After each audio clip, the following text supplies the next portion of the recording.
네, 오늘도 다니엘서 6장에 있는 말씀 오늘 첫 시간으로 공부 한번 해보도록 하겠습니다.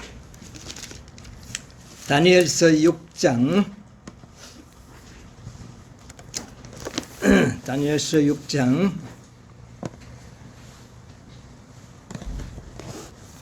다리오가 자기의 심언대로 방백 120명을 세워 전국을 통치하게 하고 또 그들 위에 총리 셋을 두었으니 다니엘이 그 중에 하나이라. 이는 방백들로 총리에게 자기의 직무를 보고하게 하여 왕에게 손해가 없게 함이었더라. 다니엘은 마음이 민첩하여 총리들과 방백들 위에 뛰어남으로 왕이 그를 세워 전국을 다스리게 하고자 한지라. 3절까지만 우선 보겠습니다. 오늘 이제 다니엘서 6장을 이제 좀 연구하게 되겠습니다. 근데 다니엘서 6장은 다니엘 5장 마지막 절과 연결해서 우리가 같이 읽어 나가야 될 것 같아요. 31절에 메대 사람 다리오가 나라를 얻었는데 때에 다리오는 62세였더라. 왜 이 31절을 6장 1절로 옮겨놨으면 이게 참 좋겠는데 5장 31절에다가 기록을 해놨어요. 의미가 있겠죠.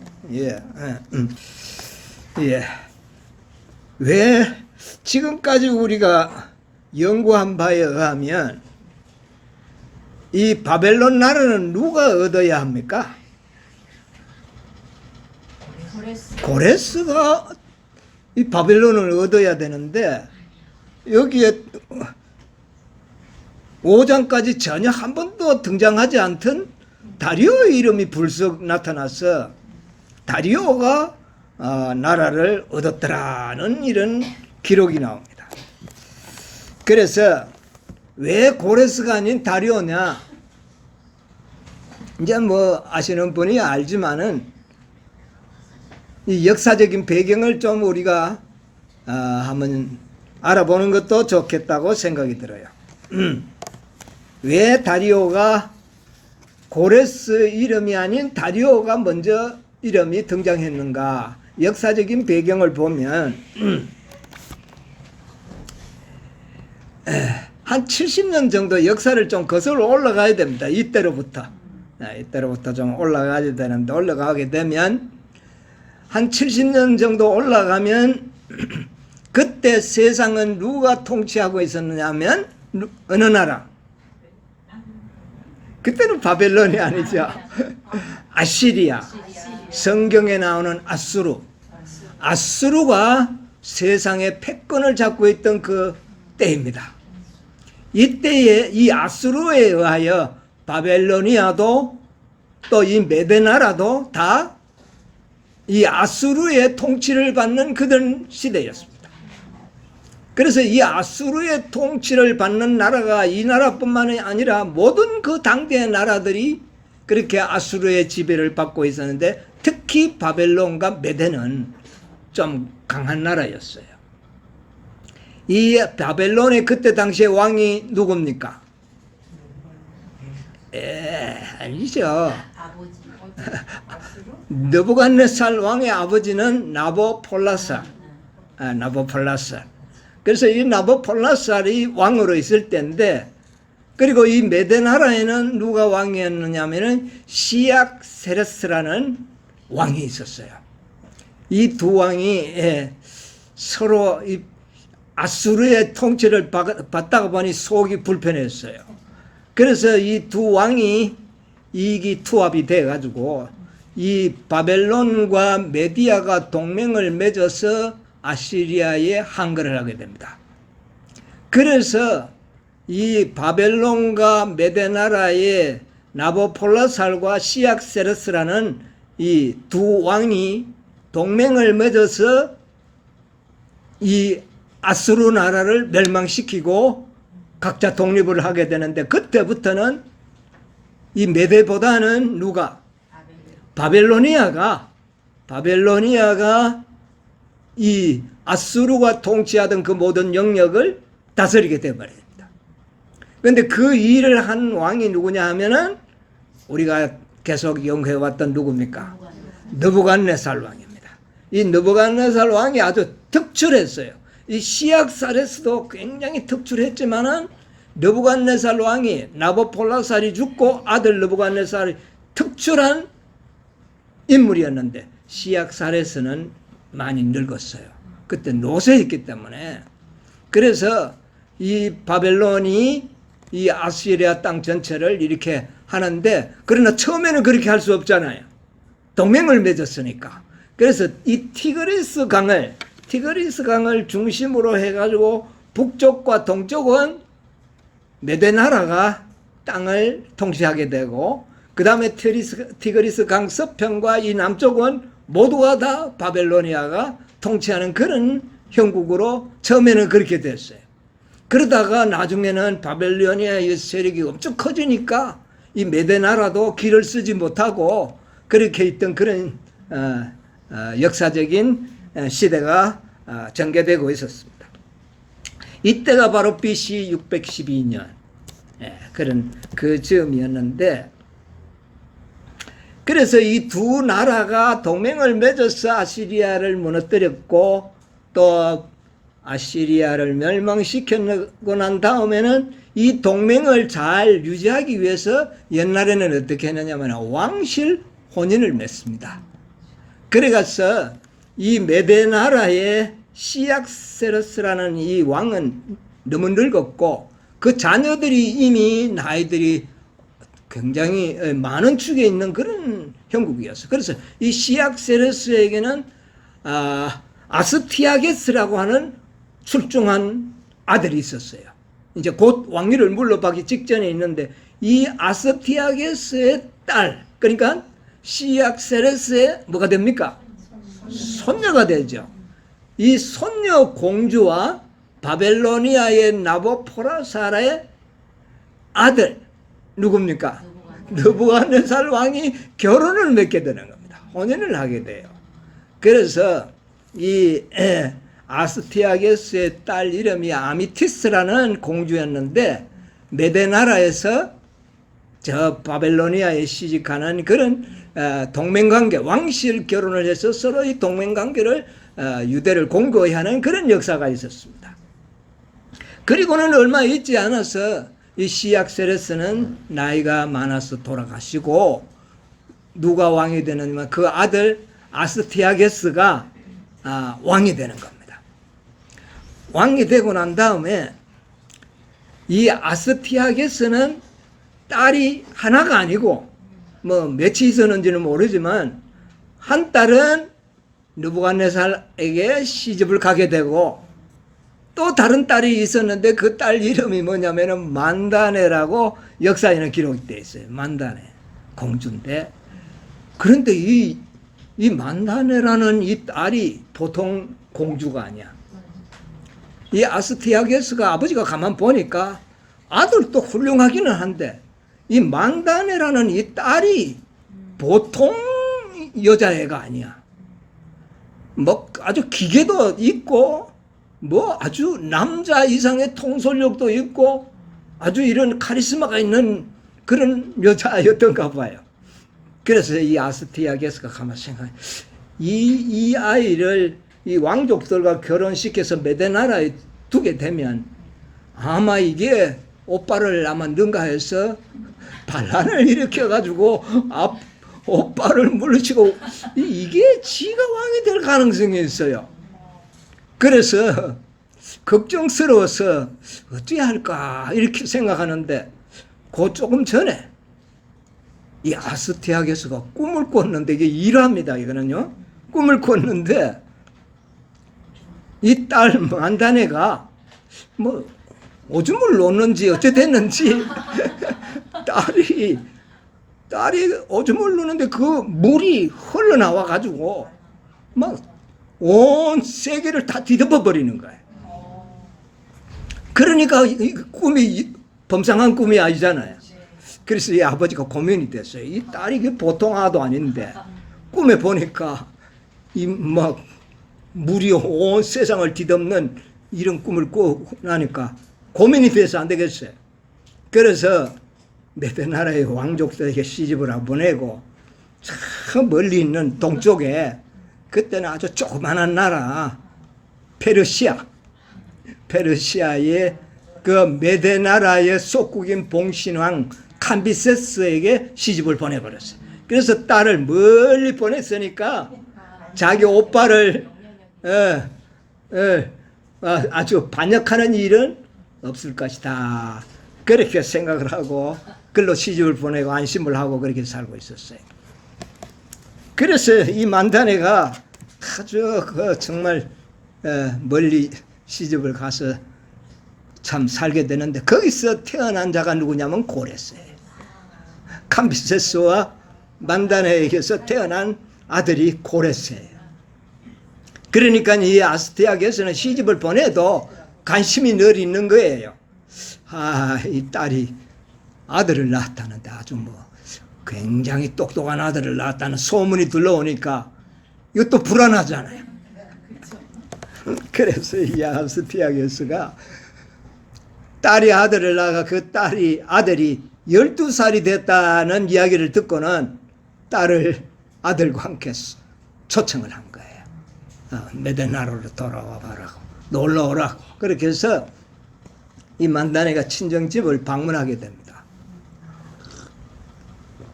고레스, 12살을 먹은 고레스를 데리고 이 메데나로를 돌아왔어요. 그래 얼마간 쉬다가 엄마 만다네는 페르시아로 돌아가고 고레스는 메데나라에 남겨두도록 만들었어요. 만들어가지고는 어떻게 했냐면 교육도 시키고 이 아스티아게스는 고레스를 좀 관찰을 해보려고 그를 붙들어 놨어요. 그러니까 왕자니까 호위병들하고 다 있겠죠. 이렇게 이제 같이 남겨두고 이래 있는데 이 아스티아게스가 이 외손자를 보니 이거 보통이 아니야. 그래서 이 아스티아게스 아들이 있어요. 시악사레스 2세가 되는 겁니다. 그 아스티아게스도 아들인데 이 아들도 똑똑해요. 그런데 자기 아들과 비교해 보니까 이 손자가 더 비범하고 더 훌륭해 보여. 그래서 이 아스티아게스가 그 12살 먹은 그 손주를 암살을 하려고 계획을 했어요. 죽여버리려고. 그런데 그게 그만 들통이 나가지고 이 고레스와 호위병들이 그 고레스를 딱 데리고는 그냥 본국으로 도망을 가버린 겁니다. 이런 일이 일어나니까 고레스의 마음에 이 외할아버지에 대한 감정이 별로 좋지 않겠죠. 그리고는 이제 이 고레스가 자라서 왕이 됩니다. 아버지가 죽고 난다. 페르시아의 왕이 되면서 아니나 다를까 아주 용맹무쇠하게 그 주변 모든 나라를 정복하고 크게 빠르게 성장하는 것. 그때 이 고레스는 이 메데나라를 이 할아버지를 좀 버릇을 좀 고쳐야 되겠다 생각을 했어요. 그래가지고 이 메데나라를 침공을 합니다. 이 외손자가 이제 외할아버지한테 대드는 겁니다. 왜 할아버지 나를 죽이려고 했느냐 이거죠. 그래서 2번을 침공했는데 실패하고 3번째 성공을 합니다. 그래서 이 아스티아게스 그 외할아버지를 생포로 잡게 되는 겁니다. 그러면 옛날 같은 그 일상통념적인 생각에는 어떻게 할까요? 대다수는 10중 8구 죽이지. 부모 자식 간에 더 권력을 두고 죽이고 살리는 판국에 외할아버지 정도 죽이는 건 아무 문제가 없는데 이 고레스는 항복을 받아내고는 외할아버지에게 선처를 베풉니다. 아무런 제재를 가하지 않고 살아있을 동안에 왕위를 이어가도록 만들고, 그때는 이미 아스티아게스는 매우 늙었어요. 곧 죽기 얼마 직전이었어요. 그렇기 때문에 여생을 편안하게 살도록 그의 권력도 주고 다 보장을 해줬어요. 그 고레스가 대범하죠. 그리고는 이 아스티아게스가 불과 얼마 살지 못하고 죽게 되고, 누가 왕위에 오르느냐 하면은 그의 아들 시약사레스 2세가, 그 다음에 시약사레스는 고레스의 뭐가 되는 겁니까? 외삼촌이 되는 거죠. 외삼촌이 왕이 되는 겁니다. 그런데 이 시약사레스 2세가 바로 성경에 나오는 다리오입니다. 그러니까 고레스의 뭐가 되는 겁니까? 외삼촌이 되는 거죠. 이 고레스가 얼마나 훌륭한지, 정말 그 궁전에서, 메데나라의 궁전에서 사면서 외삼촌하고도 많이 친하게 놀았을 거 아닙니까? 이 외삼촌에게 선처를 베풀고, 나는 아직 젊었으니까 먼저 외삼촌이 이 바벨론과 이 모든 나라를 통치하라.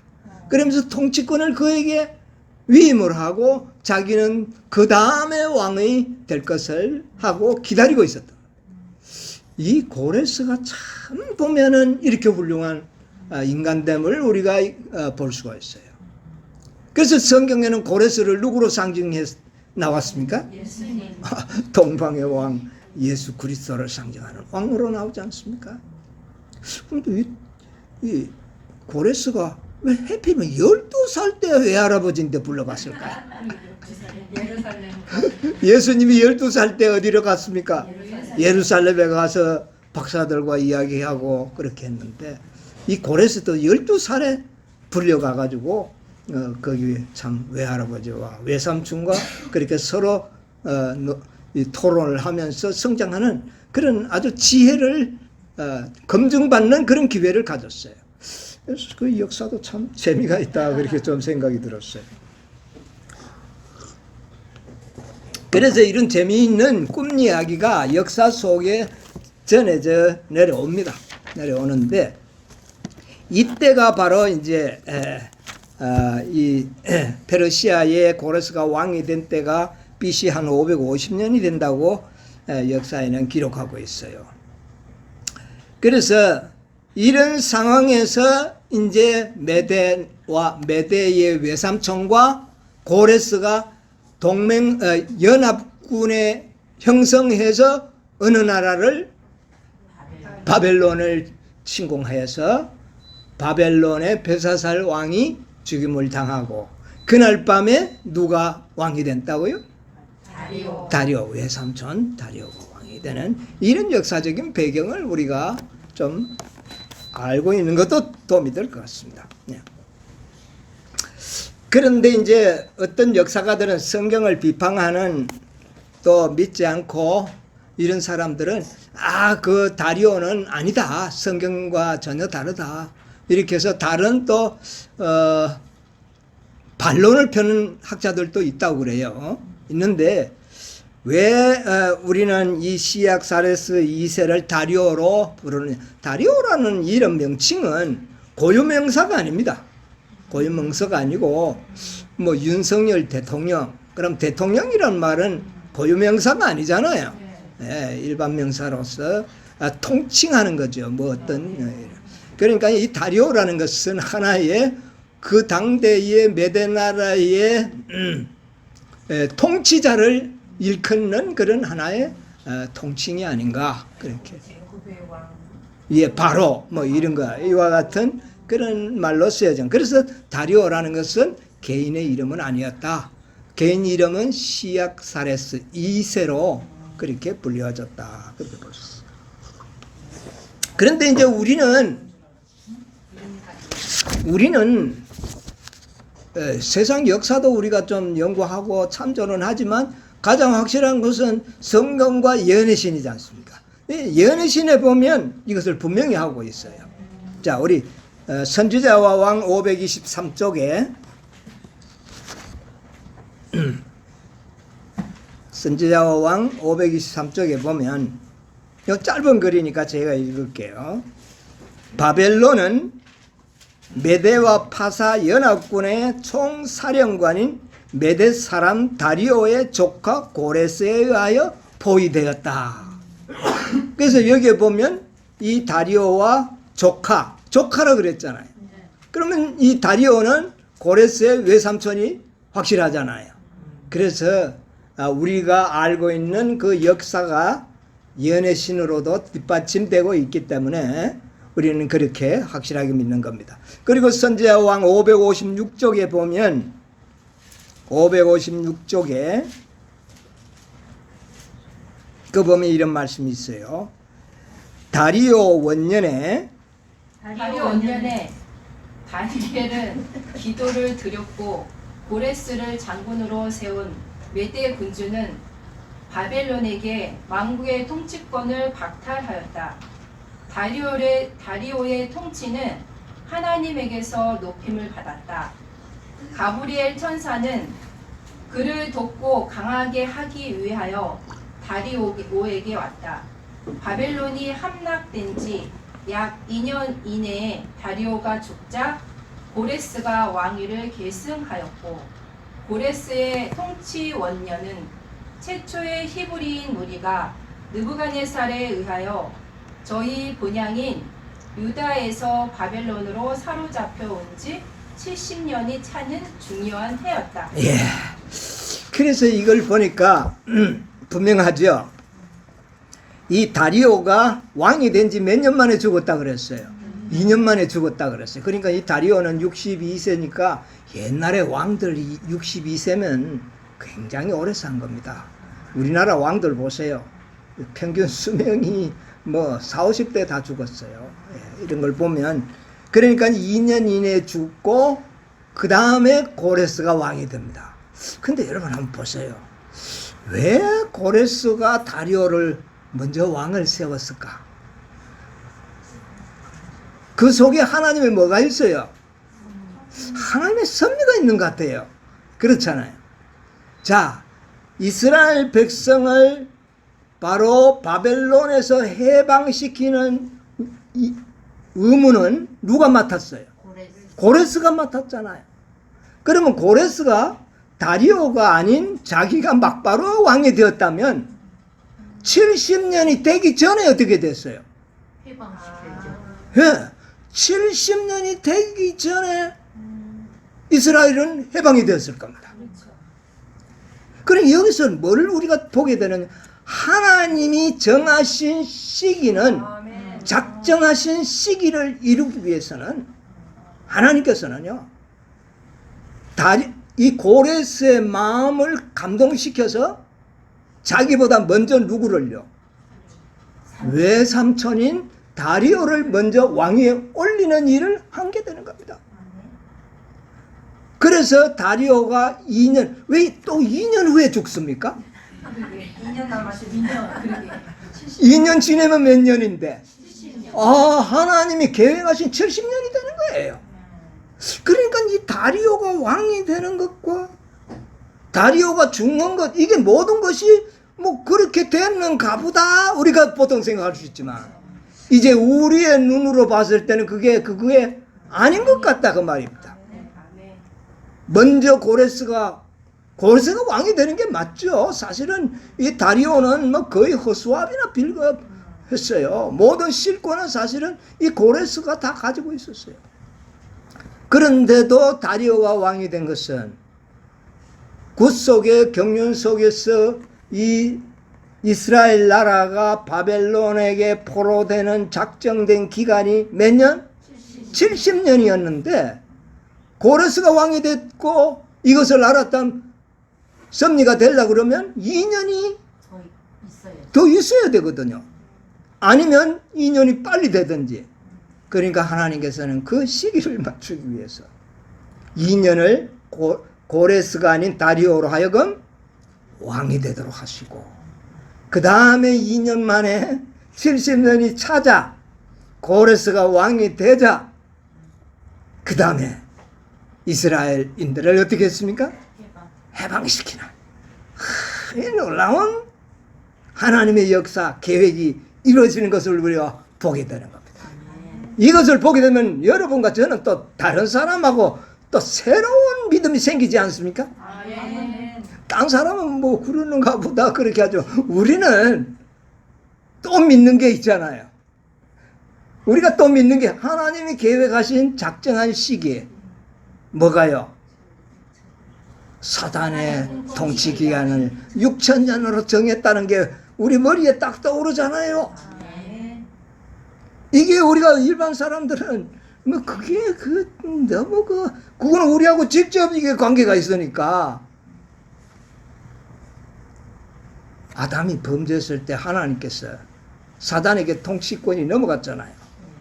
넘어갈 때 하나님께서 아이고 그게 어째 이래 됐나 하고 그냥 그러면 네 하는 데까지 한번 해봐라 이게 된 게 아니라니까.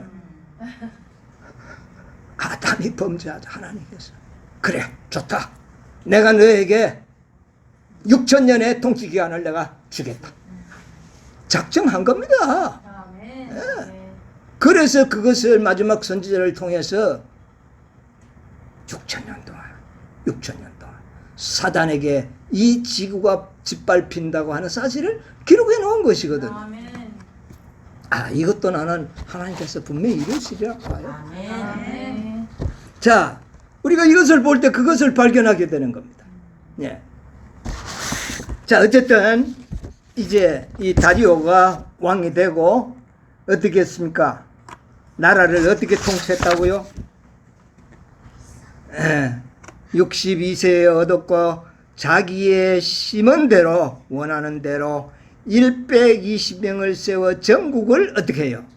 통치하겠다. 이런 기사가 나옵니다. 자, 6장의 하나님의 이 말씀의 주제가 뭡니까? 중요한 내용이 뭡니까? 6장에 다니엘서 6장 중심 이야기가 다니엘서 6장 3번 기도하는 거. 자, 다니엘이 쉽게 이야기해서 사자굴에 들어갔다가 살아나오는 이야기 아닙니까? 예, 사자굴에 들어갔다가 살아나오는 이야기예요.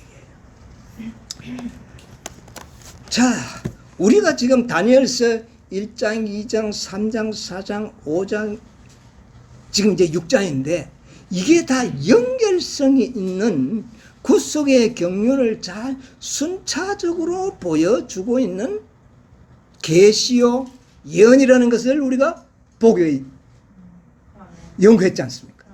한번 요약을 해볼까요? 1장에는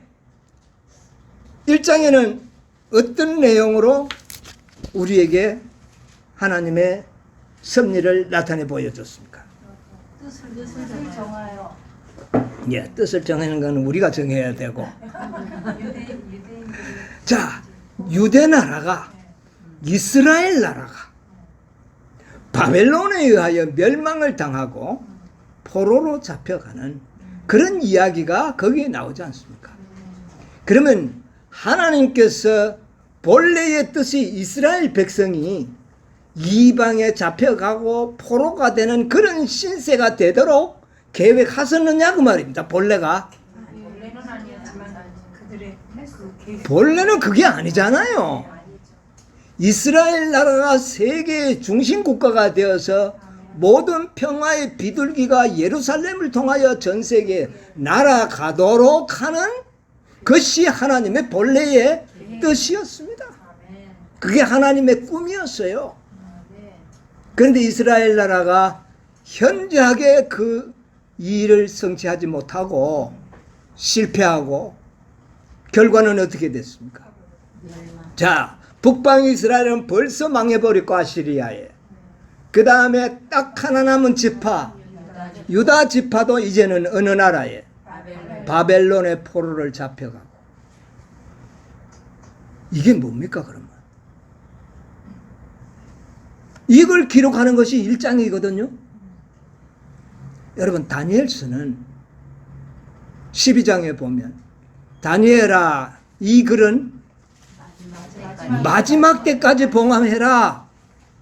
그러면 이 다니엘서는 마지막을 살아가는 백성들에게 필요한 글이라는 겁니다. 이것이 오늘날 우리에게 무엇을 보여주는 겁니까? 1장을 통해서 이스라엘이 망하고 유다 지파, 유다 왕국까지 망해버리는 것은, 그리고 바벨론의 통치를 받게 되는 것, 이건 뭘 보여주는 것? 이 마지막 때를 위하여 이거 기록된 거잖아요. 우리를 위하여 기록된 거잖아요. 보관됐던 말씀이니까. 뭐를 이야기하는 겁니까? 하나님의 뜻을 이루지 못하면 망하는. 예, 망하죠. 이스라엘 나라는, 유대 나라는 교회를 상징하지 않습니까? 그래서 유대 나라를 흔히 우리는 유대 교회라고 이야기하지 않습니까? 교회가 하나님의 뜻을 이루지 못하면 바벨론의 지배를 받고 타락해버리고 흩어버리는 것을 우리가 역사적으로 보았지 않느냐 그 말이에요. 이것은 뭘 이야기하느냐면 마지막 라오디기아 교회가, 교회 시대의 모든 교회들이, 다른 일찍이 모든 교회들은 이미 아시리아 때에 다 망해버렸습니다. 열지파가, 모든 교회들이요, 오늘날 이 마지막 때에 그랬지 않습니까? 그리고 하나 남은 유일한 하나님의 교회, 이름을 가지고 있는 이 교회도 어떻게 될 것이다? 바벨론에 의해서 망할 것이다. 결국 망할 수밖에 없는 그런 상태가 될 것을 예언해 보여주는 겁니다. 이것은 우리가 알고 있어야 돼. 오늘 이 세상에 많은 사람들은요, 자기 교회를 뭐같이 믿고 있어요? 하나님. 하늘같이 믿고 있습니다. 그런데 예언은 뭐예요? 아니다. 망할 것이라는 것입니다. 이 땅에 지금 조직되어 있는 모든 교단들은 다 망합니다. 남은 무리만 존재할 뿐이에요. 남은 무리. 남은 무리가 누구였습니까? 다니엘과 세 친구와 같은 사람. 이것을 미리 보여준 거예요. 왜? 이 마지막 때를 보여주는 것이니까. 오늘날 우리는 이것을 분명히, 그럼 왜 망하느냐? 그들이 바벨론이 섬기는 우상들을 그들도 같이 섬기기를 좋아한 겁니다. 유대 나라가 그랬듯이요. 오늘날 마지막 교회들이 이 세상을 주관하고 있는 바벨론, 오늘날 세상이 바벨론입니다. 물론 미국과 로마 캐토릭이 그 주체 세력이지만 그 두 세력에 의하여 이 세상이 어떻게 되고 있기 때문에, 통치되고 있기 때문에 이 세상이 바벨론이라니까요. 교회가 세상을 따라간다고 말합니다. 교회가 세속화될 것을 이야기한 겁니다. 교회가 세속화되니까 하나님께서는 바벨론에 붙여버린 거예요. 오늘날 교회도 그런 영국이 될 것이라는 겁니다. 이것을 1장에서 보여주는 거예요.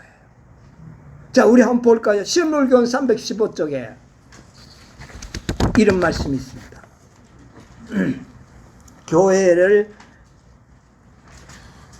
교회 상태와 앞날을 예언한 말씀인데요. 315쪽에 자기 자신을 그리스도인이라고 부르는 많은 사람들은 단지 인간 도덕과에 불과한, 이게 많은 신자들의 모습입니다. 뭐라고요? 인간 도덕과, 도덕적으로 좀 좋은 건 사실이에요. 도덕적으로는 좋은 거라고. 자, 그 다음에요. 세상에서 그리스도를 올바르게 나타내므로 그분을 영화롭게 할 수 있는 유일한 선물을 그들은 거절했다. 하나님이 보내신 기별들은 다 어떻게 했다고요? 거절하고 도덕가만 되는 겁니다. 자, 그 다음에요. 성령의 역사가 그들에게는 생소한 것이다. 예, 경험이 없어요. 저희는 말씀을 행하는 자가 아니다. 그리스도와 하나 된 자들을 세상과 하나 된 자들로부터 구별하는 하늘의 원칙이 거의 알아볼 수 없다. 세상과 교회 신자들의 구별선이 거의 없게 되었다. 없어졌다. 예, 그 다음에요. 그리스도를 따른다고 하는 자들이 더 이상 세상과 구별된 특별한 백성이 아니다. 경계선은 희미해졌다. 사람들은 자기 자신이 세상을 따르고 세속적 습관과 풍속과 이기심을 좇도록 내버려둔다. 세상이 교회로 돌아와 하나님의 율법을 지켜야 할 터인데 오히려 교회가 세상으로 기울어 하나님의 율법을 범하고 있다.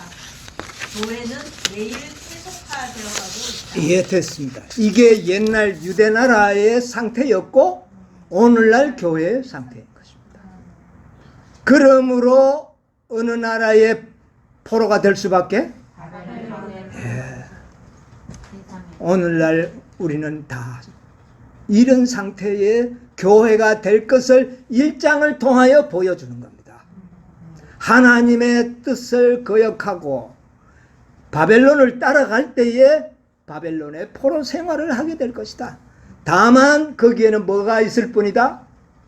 남은 무리가 교단이 존재하지 않는다. 여러분, 이 땅의 교단들은 다 세속화될 겁니다. 이것을 미리 보여요. 자, 실물교훈 414쪽에 있는 말씀 하나 보겠습니다. 실물교훈 414쪽.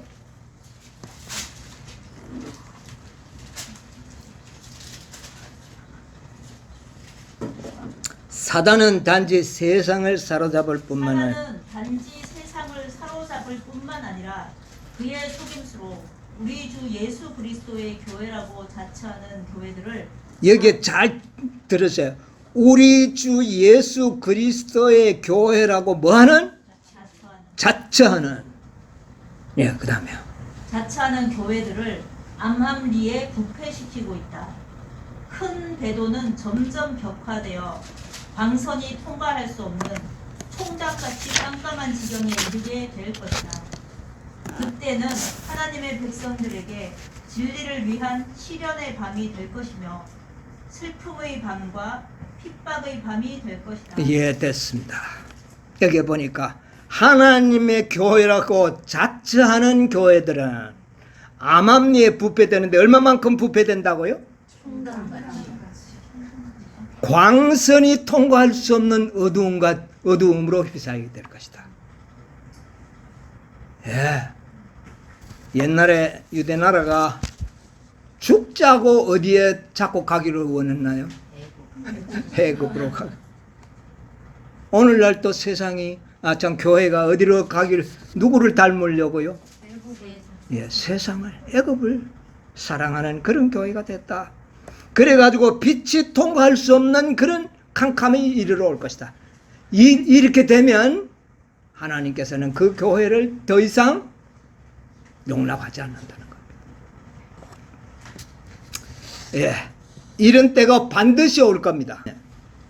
이런 일이 되면 슬픔의 밤이요 핍박의 밤이 갑자기 덮친다는 거예요. 그것은 아주 짧은 기간입니다. 예, 그런 시기가 올 것이다. 그렇습니다. 자, 이것이 1장이 우리에게 가르쳐주는 기별입니다. 자, 그러면 2장은 다니엘서 2장은 우리에게 뭘 보여주는가요? 무슨 이야기가 주제입니까? 느부갓네살 왕이 어떻게 해요? 왕의 꿈 이야기가 나옵니다. 그렇죠? 제가 아까 하나님의 꿈이라 그랬잖아요. 하나님이 또 왕이잖아요. 느부갓네살도 뭡니까? 왕이잖아요. 왕의 꿈을 찾지 못하면 모두는 망할 것이다. 이 메시지를 다니엘 2장은 우리에게 이야기합니다. 느부갓네살 왕의 꿈을 꾸고 잊어버렸잖아요. 어떤 명령을 내립니까?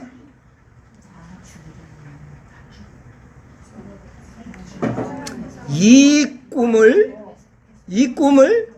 찾아내서 해석하지 않으면 일단은 찾아야죠. 꿈을 찾아야 돼요. 찾고 해석하지 않으면 모두는 죽을 것이다. 누구도 죽을 것이다. 다니엘과 세 친구도 죽을 것이다. 그러면 이거 어떻게 되는 겁니까? 이러면 안 되겠죠. 누구는 찾아내야 되죠. 찾아내는 사람이 있어야 된다는 거. 꿈을 찾는 사람이 있어야 된다는 거예요. 예, 다니엘 2장의 왕의 꿈은 찾아내야 돼요. 사실은 이 느부갓네살 왕의 꿈이 아니고 하나님의 꿈을 느부갓네살한테 넣어가지고 우리에게 공개한 겁니다. 그렇지 않습니까? 예, 느부갓네살 왕의 꿈을 꾼 게 아니라 하나님이 느부갓네살 왕에게 꿈을 꾸게 하는 겁니다. 그 말이 맞죠?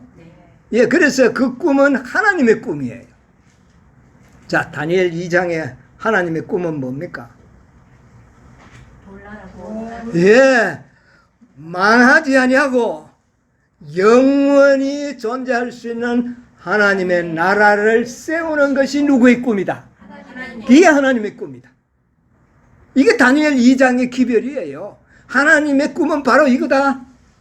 이 지구를 다시 회복해서 다 조각을 내고 망하게 만들고 가루가 되어서 날아가게 하고 무슨 나라를 세우는 거야? 돌나라를 세우는 하나님의 나라를 세워. 이게 다니엘 2장의 메시지입니다. 이 꿈을 찾아야 돼요. 이 꿈을 찾아야 되는 겁니다. 근데 누가 찾아냈나요? 예, 다니엘이 하나님의 은혜를 통하여 이 꿈을 찾아낸 거 아닙니까? 여러분 찾았나요? 예, 우리가 이 꿈을 찾은 백성들입니다. 하나님이 망하지 않는 나라, 영원히 세워서 존재할 나라, 그 나라를 찾는 것이 하나님의 꿈이고, 이게 다니엘 2장을 통하여 우리에게 주어진 메시지예요. 이거 못 찾으면 다 뭐한다? 다 망한다. 뭐 다 망하는 겁니다. 그렇지 않습니까? 예, 이걸 가르쳐 준 거예요. 자, 3장에는요. 이게 연속성이 있습니다. 그죠? 예, 연속성이 있습니다. 3장에는요. 느부갓네살이 건방지게 영원한 하나님의 세울 나라를 알면서도 뭐를 세웠어요? 금신상을 세웁니다. 그래서 요게 바벨론이 되는 겁니다. 요게 바벨론의 원조가 되는 거예요. 현대 바벨론의 표상이 된다 그 말입니다. 자, 규격이 얼마짜리 금신상을 세웠어요? 쉽게 의해서 66규빗, 높이가 60, 폭이 6규빗. 그래서 66규빗에 금신상을 세우고 모두가 거기에 뭐 하도록? 절하도록 그렇게 했는데 이건 누구 계획이에요? 이게 사단의 계획. 다니엘 3장은 하나님께서 사단의 계획을 당신의 남은 백성들에게 보여주는 거예요. 사단이 어떻게 할 것이다? 반드시 금신상을 세울 것이다. 그 심상이 뭐다? 사단이 세울 금신상의 이름이 뭐예요? 666규빗의 짐승의 우상.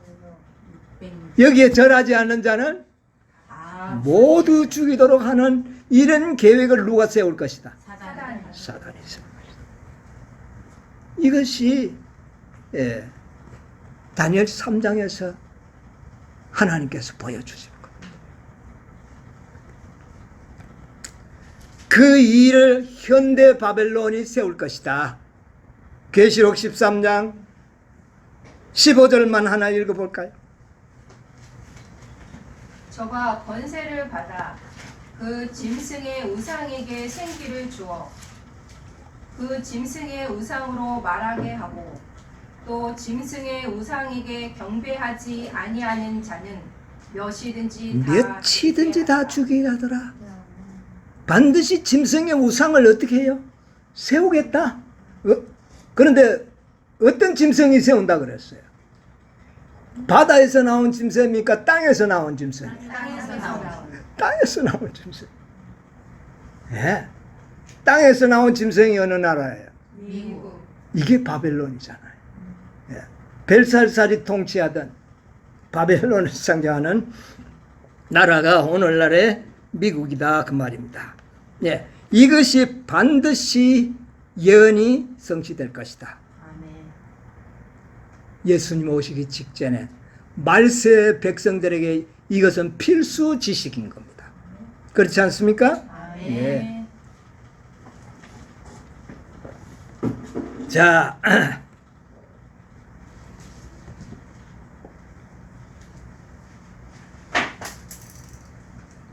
그 다음에 4장에는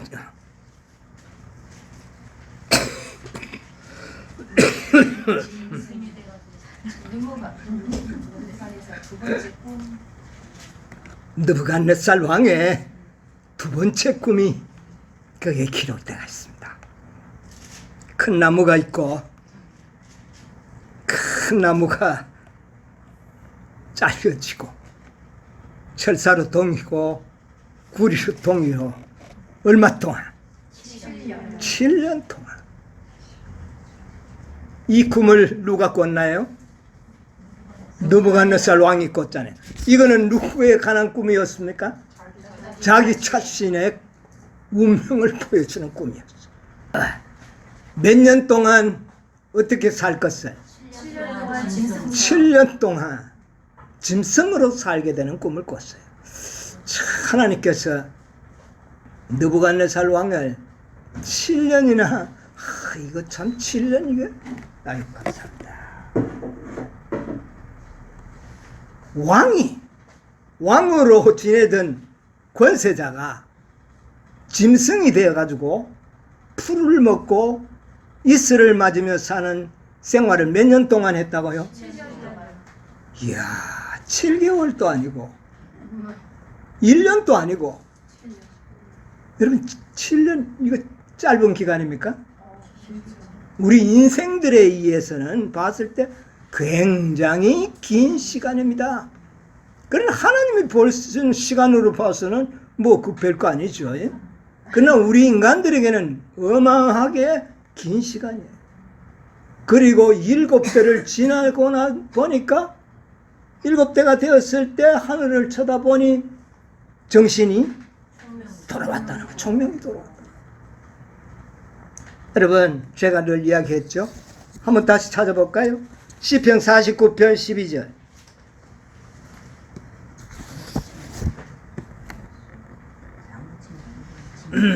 49편 12절. 종기하나 장구치 못함이요 멸망하는 짐승 같도다. 예, 사람은 매우 존귀하지만 뭐 하지 못함으로 오래 못 산다는 겁니다. 오래 못 사면은 뭐와 같다? 짐승과 짐승과 같다. 같다. 짐승이 사람보다 더 오래 살잖아요. 거북이 같은 거는 뭐 거의 뭐 100세 이상 산다대. 사람은 존귀하기는 어마어마하게 존귀한데 다 어떻게 돼요? 70이 아니요 80만 되면 죽어요 평균적으로. 그러니까 죽으면 그뿐이라. 그러면 뭐도 그와 같아요. 짐승도 똑같아요. 죽은 다음에는 짐승이나 사람이 차이가 없어. 그렇잖아요. 누가 없으면 하나님이 짐승과 사람이 구별이 없어. 죽음 이후에는 똑같다는 이야기. 이걸 인생들이 깨달아야 돼요. 깨닫지 말아야 돼. 깨달아야 돼. 깨달아야 돼요. 우리가 막 똑똑한 줄 알지만은 짐승보다 나을 게 하나도 없다니까. 짐승은 걱정이라도 없지. 우리는 무슨 걱정이 그래 많아가지고 얼마나 고통스럽소. 하나님께서 인생들을 이걸 깨닫도록 하기 위하여 느부갓네살처럼 이걸 깨닫도록 하기 위해서 구속의 경륜을 알려준 겁니다. 너희들이 한 6,000년 동안은 좀 고통스럽게 산다 이거 말입니다. 우리가 지금 이 세상을 타락하고 짐승과 같이 살아가는 인생살이를 몇 년 동안 지금 하고 있나요?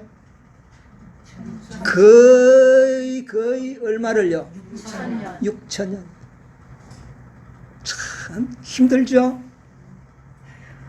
그런데 이제 7대가 되면 사람이 하늘을 쳐다보는 사람들이 나온다는 이야기입니다. 아멘. 완전한 인간들이 태어날 것입니다. 아멘. 재창조가 된다 그 말이에요. 아멘. 하나님을 아는 지식이 충만한 그런 백성이 나올 것이다. 아멘. 예? 이제 우리는 7대가 거의 돼 가는 겁니다. 이제 아멘. 6대는 지나가고 7대가 도면 우리가 하늘을 그때 하늘을 쳐다보는 자들은 다 사람이 될 거예요. 재창조가 되는 겁니다. 우리가 그때를 지금 기다리고 있는 겁니다. 아멘. 느부갓네살이 6년 동안 소처럼 풀을 먹는다. 세상에 사람이 풀을 먹고 산다는 게 말이 되는 일입니까? 그런데 사람이 됐잖아요. 우리도 그렇게 될 것이라고. 아멘. 예, 구속의 경륜을 보여주는 겁니다. 어느 한 일생을 보여주는 것이 아니고 느부갓네살이라는 이 엄청난 인간을 통하여 하나님의 구속의 경륜을 너희들이 6천년이 되고 7천년 때가 되면 너희도 그렇게 될 것이다. 아멘. 이 지구는 회복될 것이다. 아멘. 사람이 사는 세상이 될 것이다. 아멘. 하늘은 하나님의 것이라도 이 땅은 사람에게 사람에게 주셨습니다. 이 일이 성취될 것을 몇 장했어요? 4장에서 보여주는 겁니다. 구속이 경륜이 되면 이렇게 지구가 회복될 것을 다니엘서를 통해서 하나하나씩 이렇게 보여줘요. 그리고 이제 우리 지난 안식일까지 5장을 공부했잖아요. 5장은 뭡니까? 자, 이제 달아보고 이 세상을 달아보고 교회도 달아보고 개인도 달아보고 다 심판해서 부족하면 다 망한다. 조각이 나고 부족하지 않는 자만 살아남을 것이라는 것을 보여주고 이 세상은 어떻게 멸망하고 누구만이 살아남았죠? 다니엘. 여러분 이 다니엘이 다리오 왕 때까지를 기록한 것이 있습니다. 1장 마지막 절 한번 읽어보세요. 다니엘 1장 마지막 절. 다니엘은 고레스 왕 원년까지 있으니라. 자, 고레스 왕 어디까지 있었다고? 원년. 원년까지. 이것은 뭡니까? 완전히 회복돼 가서 살아남는 자로 다니엘이 소개되고 있는 겁니다. 여러분, 이 다니엘은 이스라엘 사람 아닙니까? 그런데 다니엘의 바벨론에서 뭐가 됐어요? 총리 생활 계속했어요. 거기서도 막 계속한 거 아니에요. 중간에 그만둔 것 같아. 이 벨사살에 할 때는 총리가 아니었잖아요. 자, 그래가지고 나라가 바뀌어버렸습니다. 그런데 또 뭐가 됩니까? 거기 또 총리가 됩니다. 또 왕이 또 바뀝니다.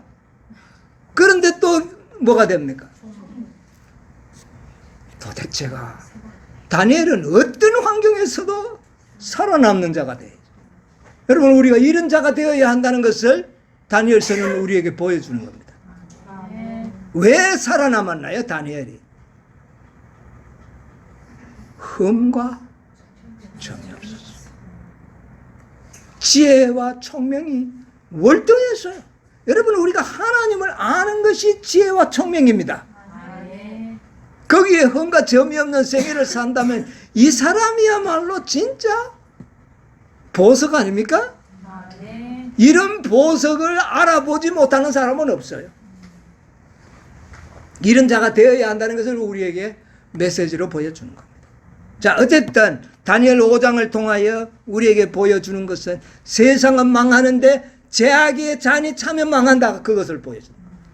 언제 망하느냐? 죄악의 잔이 차면 망한다. 이걸 보여줬어요. 죄악의 잔이 차는 것을 무엇으로 이야기했어요? 벨살살 왕이 술잔치를 베푸는데 뭐를 가지고? 하나님의 성소에 사용하는 거룩한 기명을 가지고 술을 마실 때 그 나라의 죄악의 잔은 찼다 하고 말이에요. 이걸 우리에게 보여주는 거예요. 이걸 자, 제가 지난 시간에도 이야기했습니다만 하나님이 범죄 전에 제정하신 두 제도, 무슨 제도요? 결혼 제도와 안식일 제도. 안식일은 십계명을 대표하는 것이고 결혼 제도는 하나님께서 이 지상의 기본 하나의 질서의 제도로 마련해 주신 것입니다. 지상의 질서입니다, 이게. 그런데 이 결혼 제도를 노아의 때와 롯의 때는 이것이 무너졌나요, 안 무너졌나요? 무너질 때 그 세상을 물로 멸망시켰고 그 도시를 불로 멸망을 시켰습니다. 하나님의 제도를 공공연하게 무너뜨릴 때 죄악이 잔에 차서 그 나라와 세상을 멸망했습니다. 그런데 요즘은 왜 안 망하느냐고 말이에요. 미국이 국가적인 법으로 동성애를 어떻게 했습니까? 합법적으로 만들어 놨잖아요. 희한한 법들이 다 생겨나고 있어요. 뭐 말로 뭐 표현하기 아주 역겨울 정도로 온갖 법들이 다 생겨났어요. 와, 멸망 안 시킬까요? 그 전에는 그 제약이 자리 찼잖아요. 그럴 때 다 망했잖아요. 노아 때도, 롯의 때도 그러게 되니까 멸망시켰어요. 그러니까 하나님께서 지금은 얼마나 하나님이 인내하고 계신다는 걸 알고 있습니다. 하나님이 인내하고 있습니다. 이제 뭐가 차을 때까지? 어느 제약, 어떤 제약에?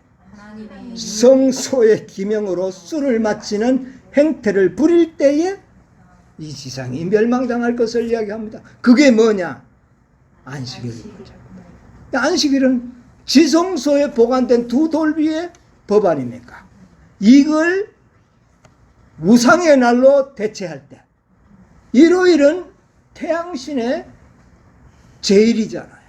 그것으로 대체할 때, 법으로 대체할 때 제약의 잔은 찬다. 그러니까 조금 더 인내하시고 계시는 하나님의 모습을 우리가 여기서 발견하게 되는데요.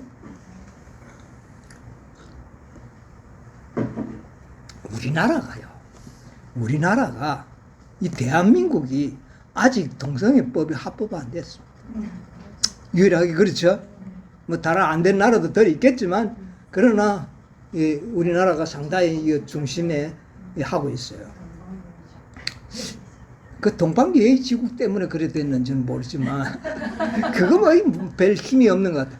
요즘 무슨 말이 유행합니까? 황혼? 이혼. 아니, 세상에 가족 제도를 가장 굳건하게 지켰던 나라라면 어느 나라입니까? 이 대한민국이에요. 참 이 가족 제도를 유대 관계가 굉장히 깊은 나라입니다. 제가요 중국이나 러시아에 가보니까 난 가서 그런 나라들은 굉장히 이 가족 제도가 든든한 줄 알았어요. 그런데 이혼 재혼을 밥 먹듯이 해버리는 나라예요.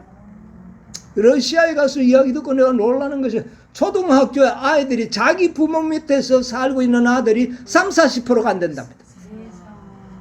다 자기 부모가 아닌 계모, 계부 밑에서 살고 있는 아이들. 가족대가 다 묻었어. 그런데 우리 한국은요, 불과 얼마 전까지도 정말 이혼해버릴까 하던 사람들도 이혼을 안 했어요. 참고 왔어요.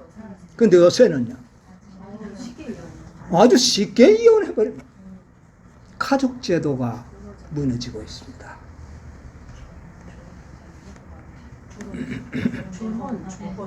네, 이 결혼 제도가 우리나라에서도 무너지고 있는 것 같아요.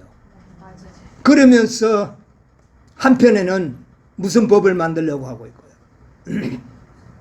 동성애법을 만들려고 하는 겁니다. 이 보루가 무너지면 난 세상이 끝이 온다고 봐요. 인간이 타락해버리면, 완전 짐승이 되어버리면 하나님을 두려워하는 마음이 없어져요. 그때는 성전 기명으로 뭐든 마실 수 있어요.